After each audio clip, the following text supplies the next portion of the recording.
building up the last few days. Been hoping it was going to rain or something, but we haven't got anything.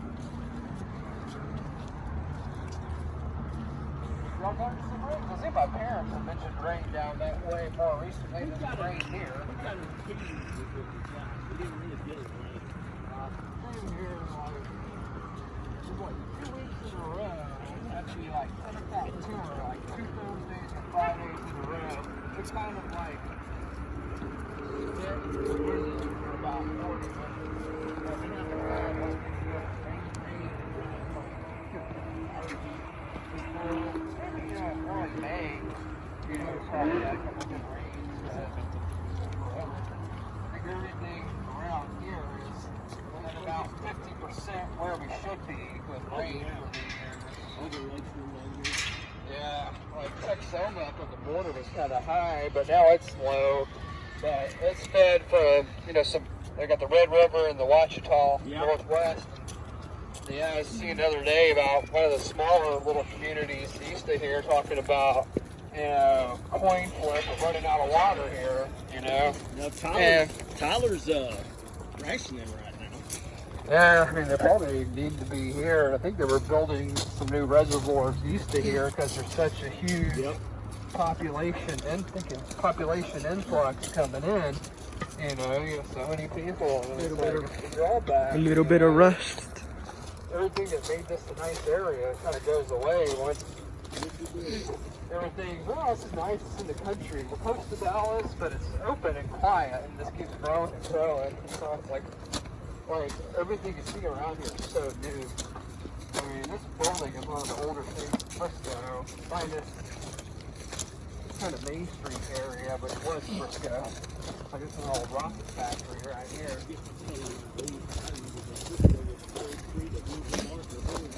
Yeah. A place to stop on your way to the lake. Yeah, pretty much. You're right.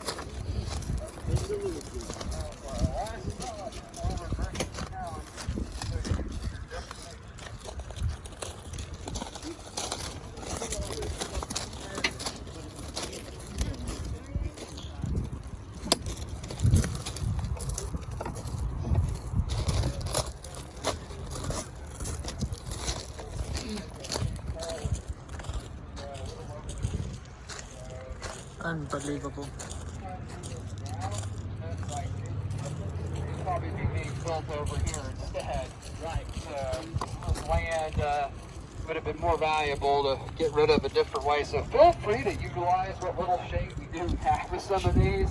Hopefully we get some of these clouds so that one moves over just a little bit. Well, my name is John. Thanks for coming out. That's our new painting restoration building way over there. We can fit everything in there. That's the first roof, and that's the first concrete this organization has ever had in 60 years. So the first floor and first roof that this organization has had. We started at the state fair as a little exhibit you'd go see in September and October at the state fair, and it kept growing and growing, and the city gave it to the volunteers, and that's who we are today by different names. And we basically moved here because we ran out of room, and we didn't have room to build that big building to get these things parked on this track to go in there to get repainted. We didn't have room to eventually put all these extra tracks that we never had room for, and to actually put a big roof over them to protect them. So hopefully, maybe by this time next year, parking lot up here on this corner, and maybe sell tickets here out of our old depot, which is where you used to get your ticket at the state fair. So we've been laying tracks the last couple of summers. That building just got finished up a few months ago, and we actually do have something parked in it right now, but hope to start doing some painting projects. And this is one we hope to get over there soon.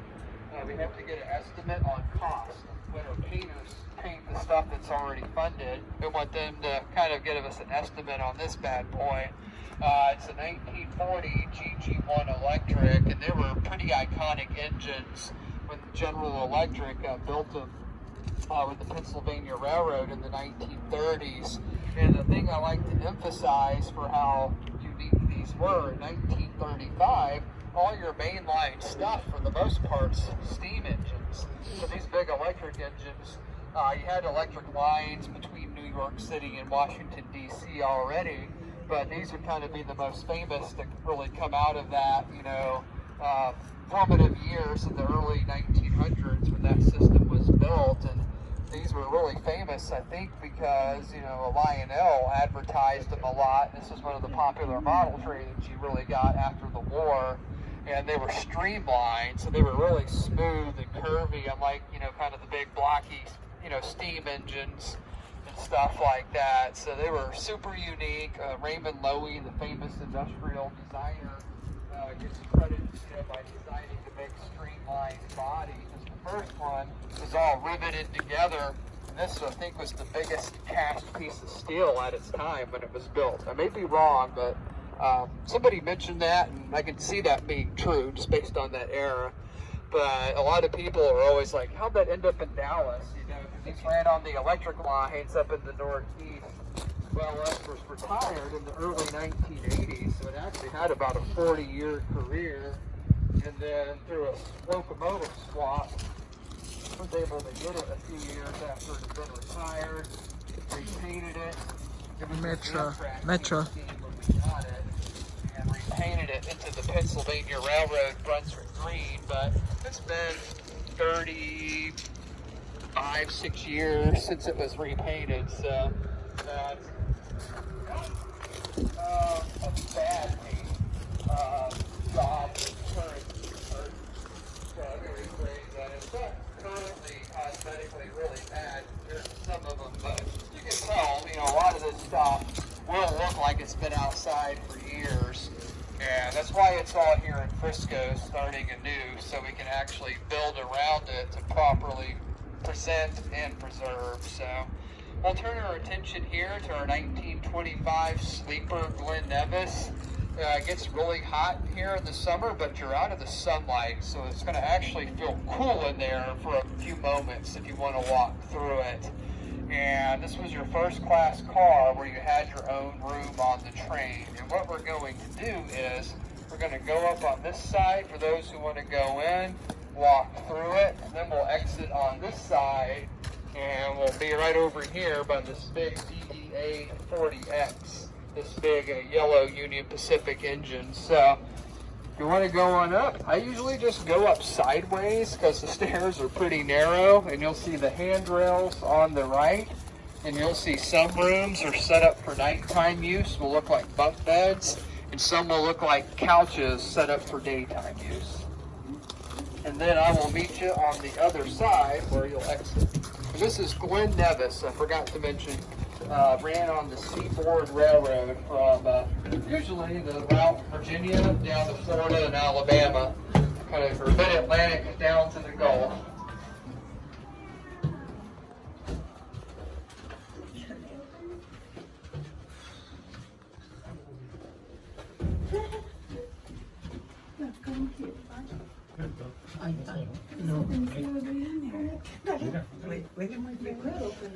Acá está, mira. Oh, I see. It's an adjoining thing. Siéntate para que te retrate tu vuelo.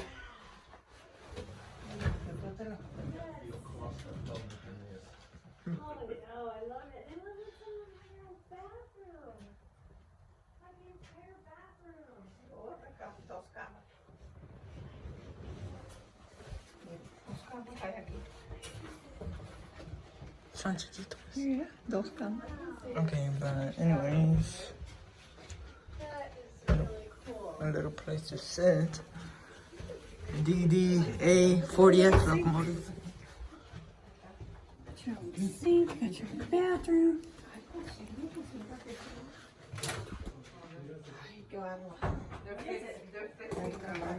What is it? The old Metro. Look. Oh, no, that would be bad. That's a kitchen. Cool. This car is missing a few of its rooms, and we'll exit on this side. Yeah. But it's got 5 of the original 9 rooms. This would rather be a private car. Amtrak private car.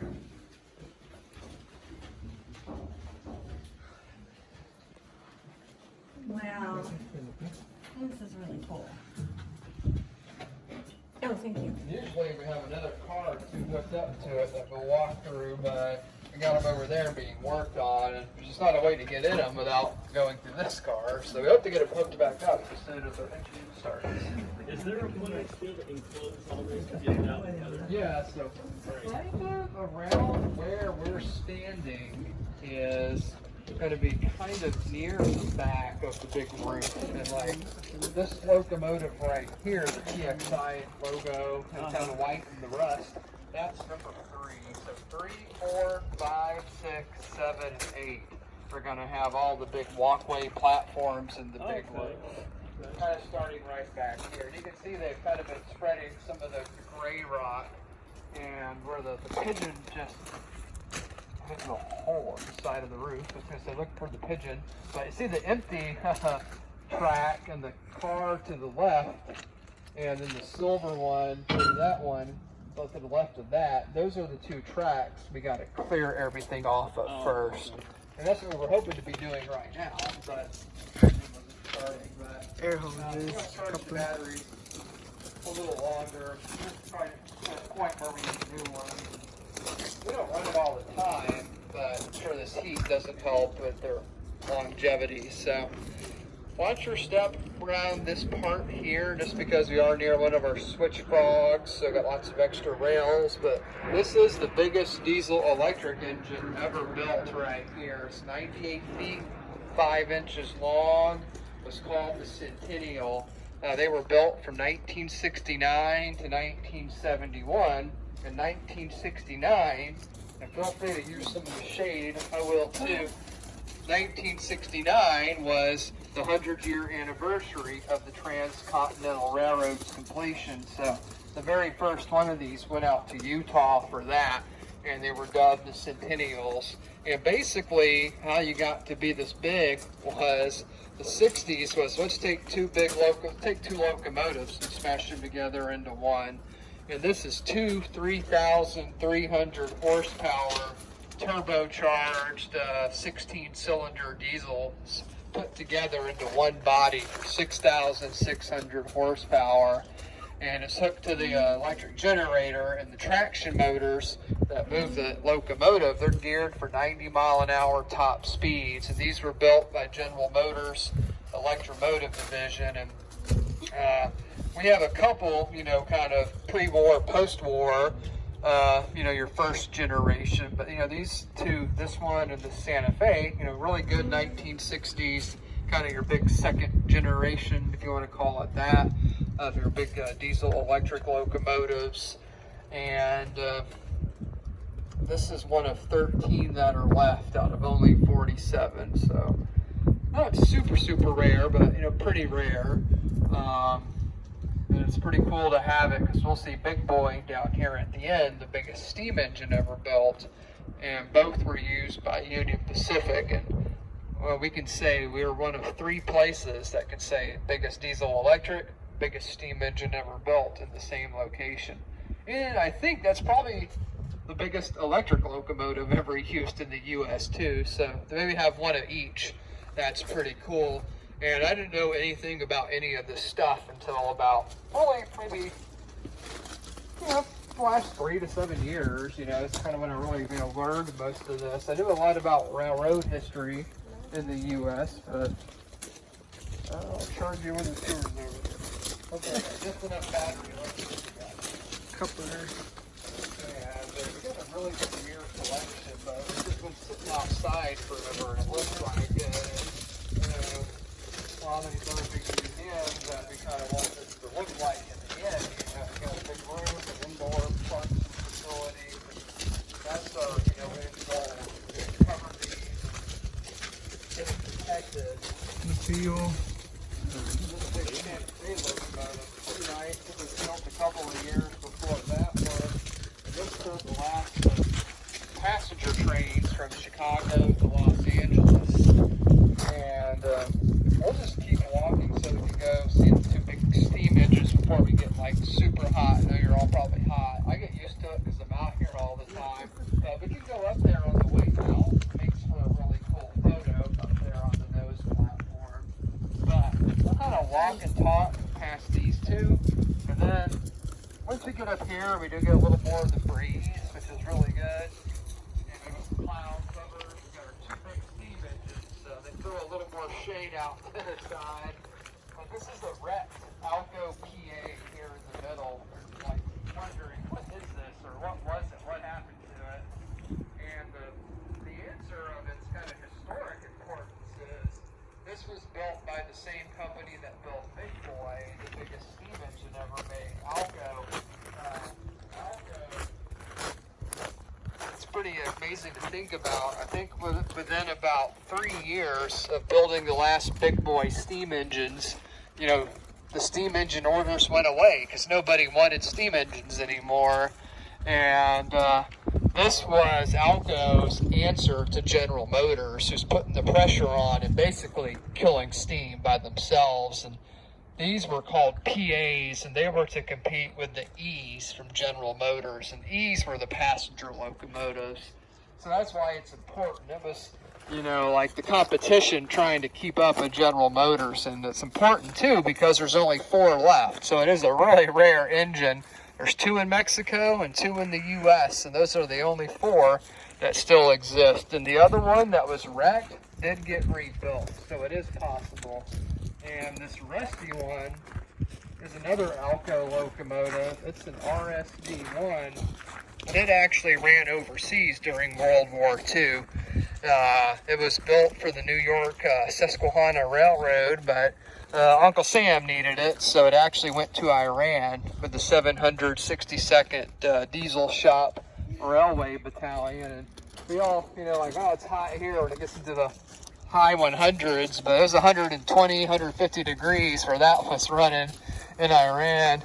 And I read some, you know, neat stuff from some of the people who were there that wrote about their time there with the unit and stuff. And it moved supplies to the Soviet Union and back, and then it went to Germany when the war in Europe was over, and ended up in Texas at Texas Industries 20-ish plus years later, and then was donated to the museum in 1999. Hopefully we can try to, you know, start it up sometime.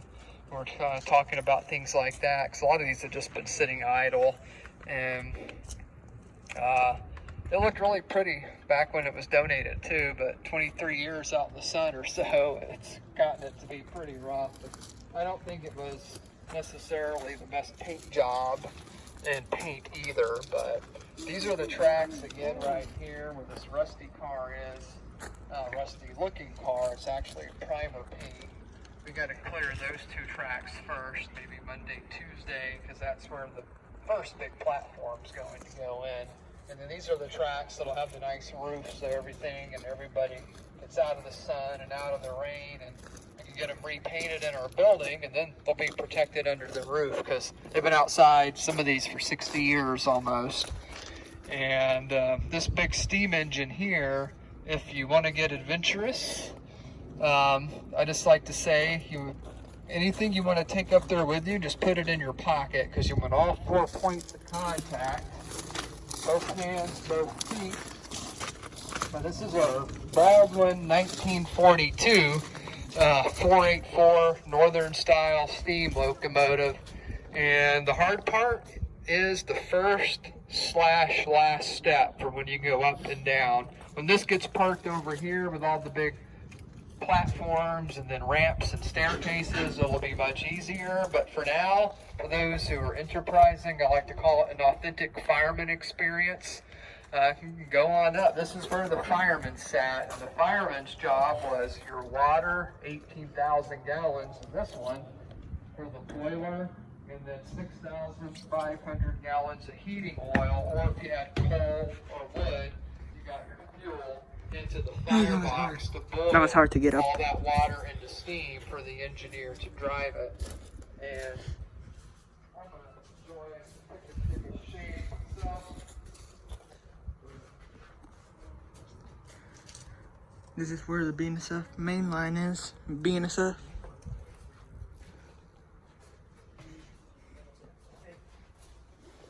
This is a really big piece of equipment. It was a pretty high-end That's engine. the horn They were super numerous. where you blow it.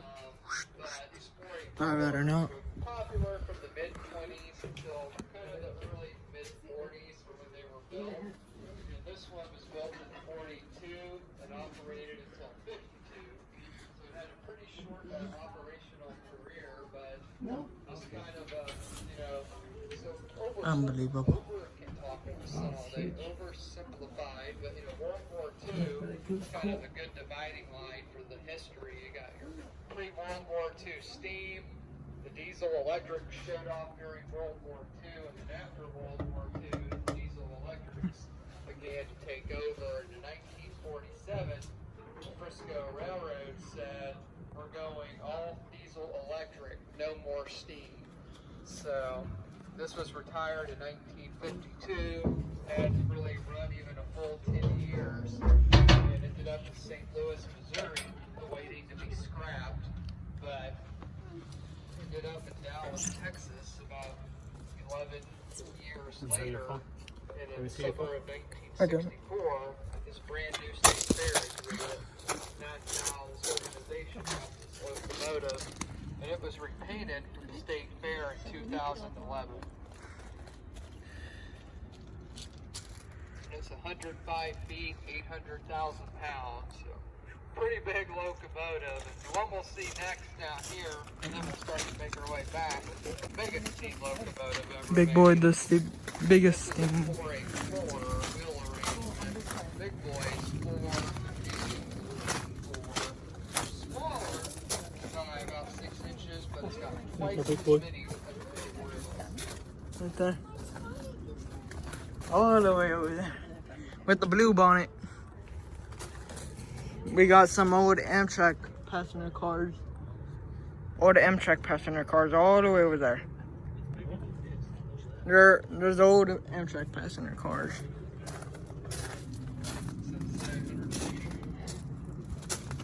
I've seen it once. Everybody doing all right with the heat? We got one more for everybody's game, and we're out here about 25 minutes. So that's going pretty quick, believe it or not, compared to normal. We're gonna go right up here, around this next set of picnic tables. See the big boy, biggest steam engine ever, and then we'll probably just start making our way back. You doing all right? Yeah. All right. Wish we had a breeze. The hard part is it's hot. We have no breeze. Some of this turns into some wind and rain. The old box car. That's how you do it.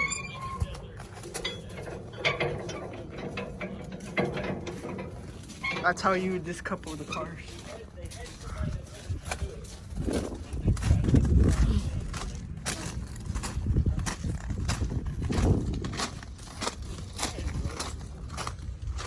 Other one.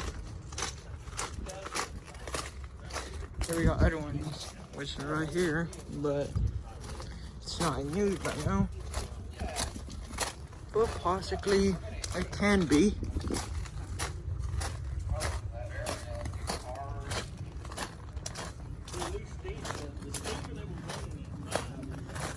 Here's UP 4018.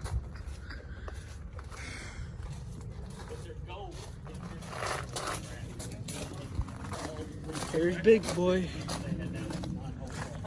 Old Amtrak. Dorm Lodge.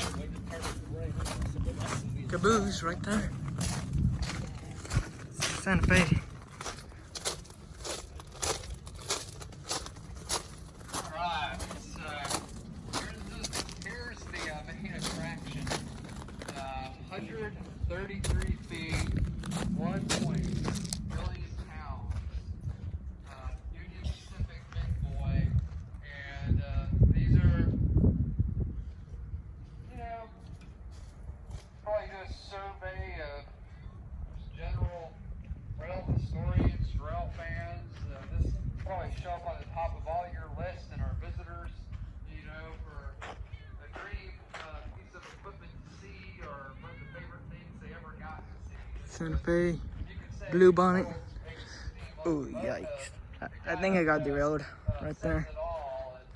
These were, most of these big steam engines here in the early 40s, kind of right at the height of, in the end of, the last, kind of 30 years of steam engine development, where they got into these really big engines, and These were made when Union Pacific. Batteries on them. And mine is too on the inside for being out here all day and all week. These were built as a part of the late 30s, early 40s program of Union Pacific. It was like, we want to get our freight to our destinations faster. And these were built for a 176-mile stretch from Ogden to Wasatch, Utah, into Green River, Wyoming. And their goal in that part of the country was, well, we've upgraded the rest of the routes, but so we don't get bogged down over the mountains, which is always the hardest part of that route anyway. We need an engine that can move 7.2 million pounds per trip and go 60 miles an hour minimum on a flat track when they weren't climbing or descending the mountains. And that was pretty crazy talk in the trade. You want to move freight as fast as a passenger train. And Union Pacific and American Locomotive out of New York, Baldwin, who built that one, was out in Pennsylvania. There were the two big builders. Union Pacific, like working with Alco, they got together and designed these in the late 40, early 40, and by about late 41, sometime in August of 41, so kind of, peak of summer, Big Boy 4000 debuted after about 17 months, from kind of the initial idea and design work and building, and then 24 more would follow over the next few years. We had 20 built, basically ordered before the war, and 5 more were built, ordered and built during World War II to help keep up. They would run through the late 50s. This one last ran in 57. And by 59, the last few big boys ran for the last time. And then it would be 60 years later in 2019 when Big Boy 4014 out of California was acquired by Union Pacific in 2013 and was rebuilt. Oh, there's a cloud. Stay with us for about 10 minutes so we can walk back.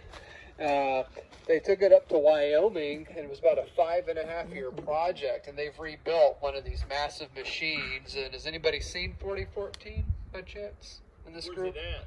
It's in Cheyenne, Wyoming. I haven't seen it, but it was in Fort Worth last August and Houston last August on a part of a 10-state tour. It was a pretty hot day, but it ended up raining that Saturday. That it was in Fort Worth. They had to actually, I think, clear the grounds because of some nearby lightning strikes. But it brings crowds out, because it hadn't, none of these big engines had run in 60 years, these big boys. And Union Pacific rebuilt one of them. It took them nearly 5.5 years, the whole project, from acquiring it to rebuilding it. But it's in Denver, Colorado. Oh, little bunny rabbit. Oh, hey! That was cute. He popped his head up. Just popped up, listening in on the tour. Yeah, I like to hide You didn't under the pay, shade. dude. You need to pay Climb him. under the fence. He probably already knows it by heart. He spray painted this car over here. Sure. He could give his own tours now. And yeah, they rebuilt it, and then they've sent it around the parts of the country that Union Pacific operates on some tours. And I think they're going to do the West Coast next because they haven't toured the West Coast yet. But it's pretty amazing. I haven't seen it, but I've seen other people's videos of just huge crowds and, the roads slowing down because people are, following it and getting to that next point to get out and get pictures and videos of it. And it gets people who love the big boy because they've grown up reading about it. It's like, that'd be cool if one ever runs again. Or the people who've never heard of it who see the world's biggest steam engine is coming through my town for 5 minutes as a part of its big tour. So one day we hope to maybe have it visit us here or other traveling exhibits as these walkways get in. So it's even larger than this. Just the same size. Oh, it's the same size. And it's one of the 8 that are left. And in a way, it's kind of a little bigger because they actually have, like this right here is 25,000 gallons of water and 28 tons of coal. The new one's converted to more modern heating oil. But it has like 2 extra fuel tenders on it so it can go a little further between having to restop for fuel. So with the extra tenders, you know, it's a lot bigger, but Ese es el tanque de agua que Wait, trae. 1.7 million pounds? about Está bien 1.2 empty, 1.2. and then Era yeah, a vapor. lot more Es when una you máquina de added vapor the más 28 grande que- tons of coal and 25,000 gallons of water for fuel. And these basically just ran Utah into Wyoming for a few years, and then kind of Wyoming, Cheyenne down to Denver, Colorado, and into Nebraska. And then by the late 50s, they were doing mostly Sherman Hill area in Wyoming, where kind of the highest points, 8,000, I think 81 feet above sea level. I might be wrong, but somewhere around there. And I'd like to get it reproduced. So, you know, a year from now, you're out here just looking around on your own. You can see the exhibit panel or bring stuff up on your phone with QR codes. Is to redo the map that Trains Magazine did of where these used to run over the Continental Divide. You just see those elevation changes as these went up and down the mountains. When you see that, you're like, it helps you, you know, understand the size of it even more than you can now. Like, man, that's, you know, nearly a 2/3 of a mile, you know, climb with, you know, 8 million pounds maybe behind you, and these things were beasts. So we've been out here about 35 minutes. Oh, the cloud just moved. We're gonna start to make our way back, and we'll take our time just so we're all don't trip. But when we get down here to the Santa Fe diesel, you know, we can pause there for anybody who wants to go on it to do a photo, or anybody who wants to go in the steam engine again, or if you didn't get a chance. But we'll continue just to kind of follow the track back down. And kind of when we get to the end of these cars, if anybody wants to stay out here for a few extra minutes, I can show you all a few other things, which may be few this time of year. So, yes. No. Oh, you're shaking your head? Yeah, I'll let check it. So yeah, we get down here. If you want to go up on that engine, makes for a cool photo. So, last call for walking around the big boy. Anything you wanted to see, or take a picture with it, or like the wheels are always a neat photo and stuff. But yeah, if you can, keep up a Big Boy 4014, and maybe it'll come to a state city near you sometime. Pretty much, I guess, anywhere that Union Pacific will run, you know, they'll tour with it. So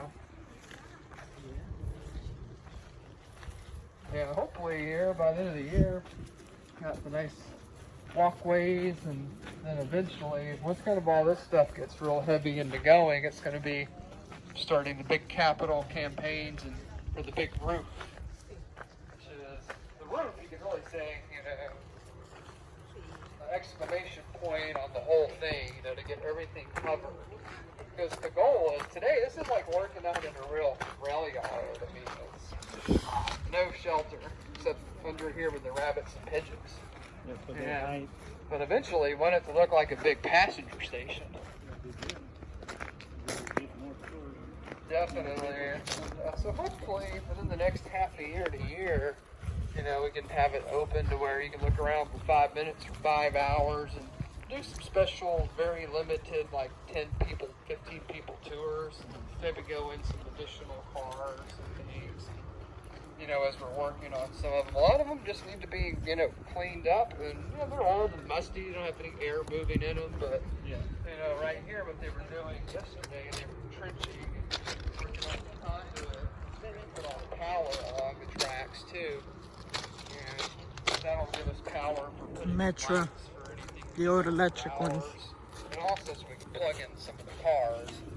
Many of them, you know, have air conditioning and lights and things that work, so to be able to run all that stuff. So cleaned up and fixed up. So looking good. So one day, hopefully, the plan is to put it back in the Santa Fe paint scheme, the war bonnet. Which is that one? Correct. Yeah, so hope it, it'll look pretty much like that with the paint scheme. And because that's what it was. It was a Santa Fe and for 48, 49 until, I don't know if it made it until 71 when Amtrak came in. But it was rebuilt and then the Delaware and Hudson Railroad used it, and then 4 went to the National Railroad of Mexico. Those are the only 4 that are left. There's 2 museums in Mexico, railroad museums, and then this one, and there's 1 in Portland, Oregon. And the 1 in Portland, Oregon was actually in the wreck with that one. And when they got in a wreck, they were already 30-plus-year-old locomotives. They just gutted them for parts. Can I switch one of the switches? Maybe at the very end. That one may be the best. They're all pretty hard. They need some work. The new one is pretty easy. Which is that one? Next to the metro? Yeah, I think got these locked. I know that one's locked so we don't go off the dead end. On track 2, a little stuff. I always wanted to see this locomotive, and now I am. We can climb up there and look closely at the diesel if you wanted to. Okay. Okay. Back. Got 2 of those.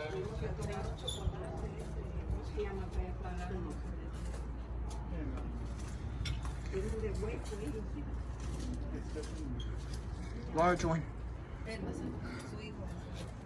Let me get back down.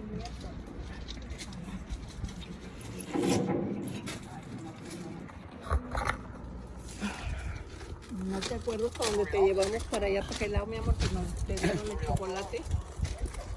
¿Te acuerdas? Yeah, where? Well, you drank the chocolate and It's a smooth. for Christmas, cuando fuimos en Navidad. That's bread. Oh, and Yeah. Saturday Polo Express. the state Polo Express. Con los staff ahí de Están en Palestine. North Texas.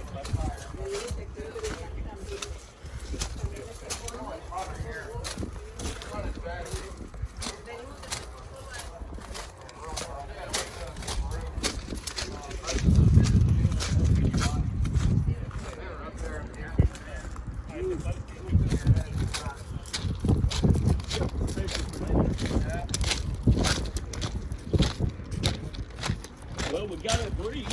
Yeah, getting a little. Hopefully, it opens up soon.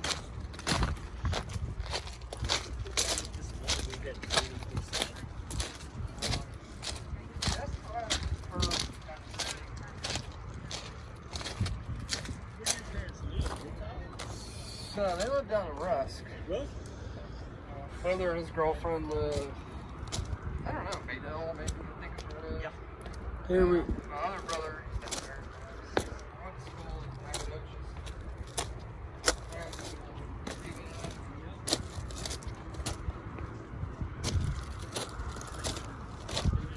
Here we got one of the switches right here. I know the name. I got permission. 36 out of And I can Nacogdoches switch it, through but- Woden. Okay. You'll run into E4. Here we got another one right there. Switch. Maybe we can try this last one once we all get down here. The last switch is kind of hard. I think a lot of it, the ground's shifted. Yeah, Rust. These ties, get old, split a little bit.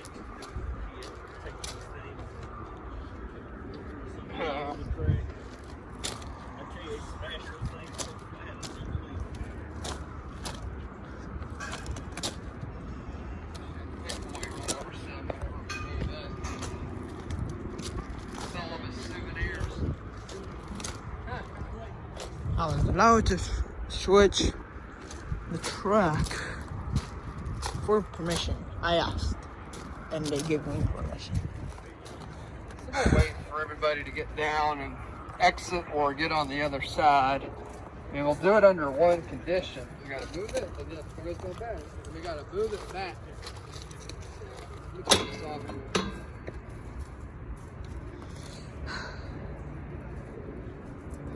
Yeah, it doesn't look like it's seen moving grease in a long, long time. Check. Probably with the heat, probably won't get any extra batteries. So. Do they need a special tool to move it, or? He's our special tool with his muscles. But we actually do have like a lot of big track tools. So nobody move. When you just move that, it pushes in this bar, it moves the rail. The hard part's getting it over the hump. It's hot. Yeah, also this time of year, sit out in the sun all day. Help it.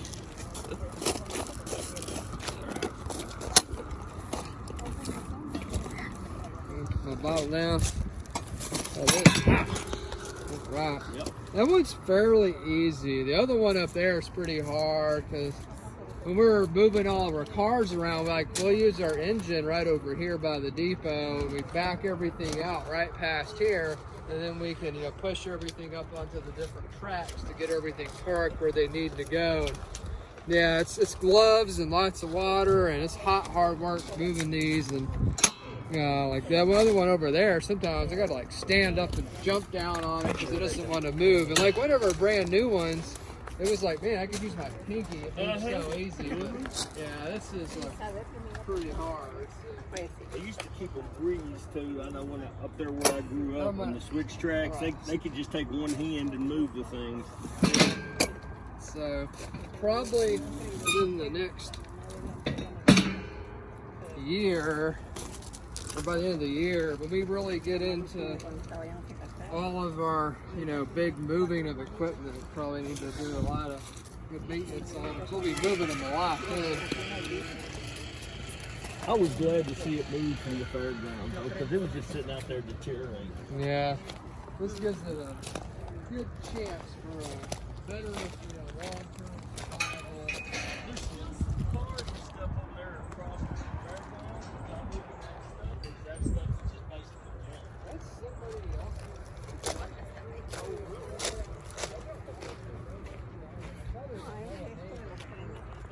else. So long. So long.